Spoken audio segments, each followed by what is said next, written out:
ہے۔ اب رہ گئی بات روزے کی نیت پر اعتراض کی۔ لفظ غدن پر جو اعتراض کیا جاتا ہے کہ دیکھیں جی، جو سورج غروب ہونے کے بعد رات آتی ہے اور اس کے بعد جو دن آتا ہے، ان دونوں کو الیوم کہا جاتا ہے، وہ ایک ہی دن میں شامل ہیں۔ تو غدن کہتے ہیں وہ دن جو آنے والا کل ہے، اس کو غدن کہا جاتا ہے۔ تو آپ رات کے وقت، سحری کے وقت نیت کرتے ہیں اور کہتے ہیں وبصوم غدن نویت من شہر رمضان، میں نے کل کے روزے کی نیت کی۔ تو جو صبح آنے والی وہ کل نہیں ہے، کل تو وہ جو اس کے بعد آنے والا کل ہے۔ تو لہذا لفظ غدن کا استعمال یہاں عربی اعتبار سے درست نہیں ہے۔ تو اس کا جواب یہ ہے کہ یہ لوگ جو اعتراض کرتے ہیں، یہ عربی گرامر سے اور عربی کے کلمات کے اطلاقات سے بے خبر ہیں، اور ان کی عدم واقفیت کی وجہ سے یہ ان کو اشکال اور ان کے دل میں ایک ذہن میں اعتراض پیدا ہوتا ہے۔ احادیث طیبات میں لفظ غدن آنے والے کل کے لیے بھی استعمال ہوا ہے، اور جو کلمہ غدن ہے وہ اگر رات کے وقت کہا گیا تو صبح کے لیے استعمال ہوا ہے۔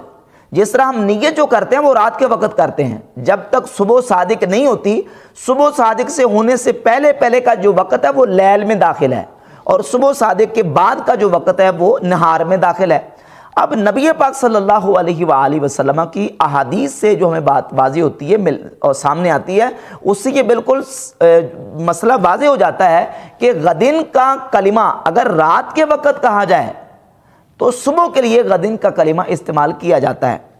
نبی پاک صلی اللہ علیہ وآلہ وسلم نے بدر شریف کے موقع پر اپنے صحابہ اکرام رضی اللہ تعالی عنہم کو جمع کیا۔ مسند بزار کی جلد نمبر 1 صفحہ نمبر 215 پہ روایت کا نمبر 281 موجود ہے۔ حضرت انس ابن مالک رضی اللہ تعالیٰ عنہ فرماتے ہیں کہ جعل رسول اللہ صلی اللہ علیہ وسلم یرینا مسارع القوم لیلۃ البدر، یعنی بدر صبح ہونے والی تھی جنگ، اس سے پہلے جو رات تھی، رات کے وقت حضور اقدس صلی اللہ علیہ وآلہ وسلم نے اپنے صحابہ اکرام کو جمع کیا، اور صحابہ کو جمع کر کے مشرکین مکہ کے مرنے کی جگہوں کو، ان کے مسارے کو حضور نے دکھایا اور فرمایا ھذا مسرع فلان غدن انشاءاللہ تعالی، انشاءاللہ تعالی صبح فلاں کافر یہاں مرے گا، فلاں کافر یہاں مرے گا، فلاں کافر یہاں مرے گا۔ تو رات کے وقت نبی کریم علیہ الصلوۃ والسلام نے آنے والی جو صبح تھی اس کے لیے غدن کا کلمہ استعمال کیا۔ تو اس سے بات بالکل واضح ہوئی کہ رات کے وقت جو بات کی جائے، صبح کے لیے، دن کے وقت، اس کے لیے غدن کا کلمہ استعمال کیا جاتا ہے، اور حضور علیہ الصلوۃ والسلام نے خود استعمال کیا۔ اور اس کلمے کے اور اس مکالمے کے رات کے وقت ہونے پر بہت سارے اور دلائل موجود ہیں۔ امام موسیٰ بن عقبہ نے اپنی کتاب المغازی میرے پاس موجود ہے، اس کے صفحہ 131 پر اور 132 پر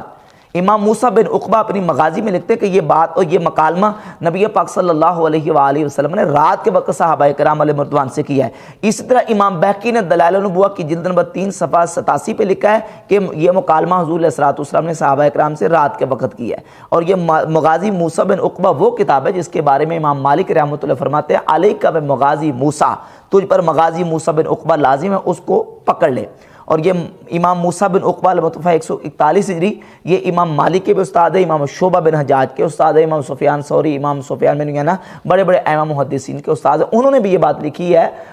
کہ یہ جنگ بدر میں حضور علیہ الصلوۃ والسلام کے یہ مکالمہ صحابہ کرام علیہ رضوان کے ساتھ رات کے وقت ہوا ہے۔ اور اسی طریقے سے ایک اور دلیل اس پر موجود ہے کہ نبی پاک صلی اللہ علیہ وآلہ وسلم کی بارگاہ اقدس میں ایک عربی آئے، ایک پینڈو شخص، اور انہوں نے حضور علیہ الصلوۃ والسلام کی بارگاہ اقدس میں آ کے عرض کی یا رسول اللہ، میں نے رات کو